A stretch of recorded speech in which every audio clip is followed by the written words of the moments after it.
speaking of goals, Kenyan teachers have been focused on one particular one, getting a pay rise.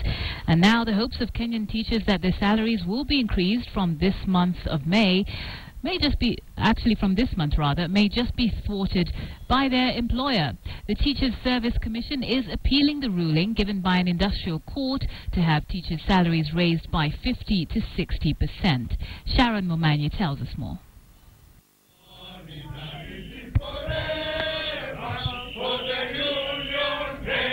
A celebration by the teachers soon after the Employment and Labor Relations Court made the landmark ruling on their grievances on the 30th of June, a celebration that may be brought to naught by their employer.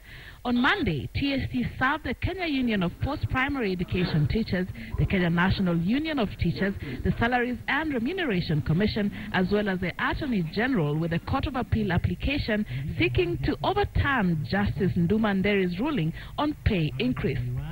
TSC argues that the ruling, which would cost the state 238 billion shillings over a span of 4 years, is unrealistic. They also say this has not been factored in the 2015-2016 budget.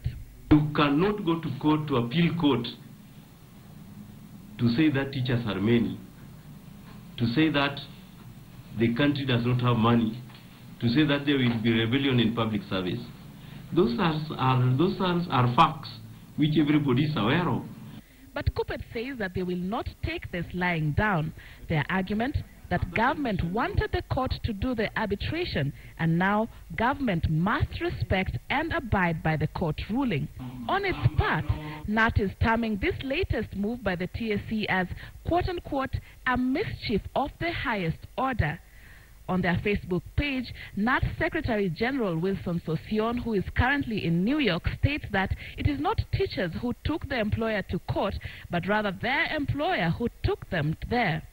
Sosion further argues that 52 billion shillings needed to implement the court order can still be captured in the budget through supplementary budget.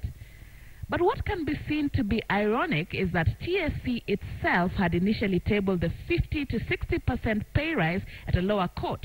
The same TSC now says that this is unattainable. This time round we are ready to be jailed.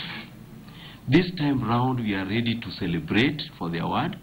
This time round we are ready to stay at home for life if this is not implemented. So those three things, one of them must happen. The wrangles between teachers and the government over their salary and allowances spans over a decade, and the ruling by the industrial court was set to put this to an end. The teachers have threatened to use the one tool they have always used should the ruling not be implemented this month: a nationwide strike. Sharon, KTN News.